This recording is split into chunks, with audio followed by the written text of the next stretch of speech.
Hello everyone, আসসালামু আলাইকুম।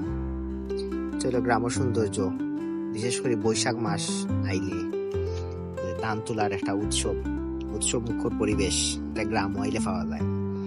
তো আমরা ধান কাটা শুরু হয়ে গেছে, তো গেছিলাম আজকে সবার লোকে ধান কাটা।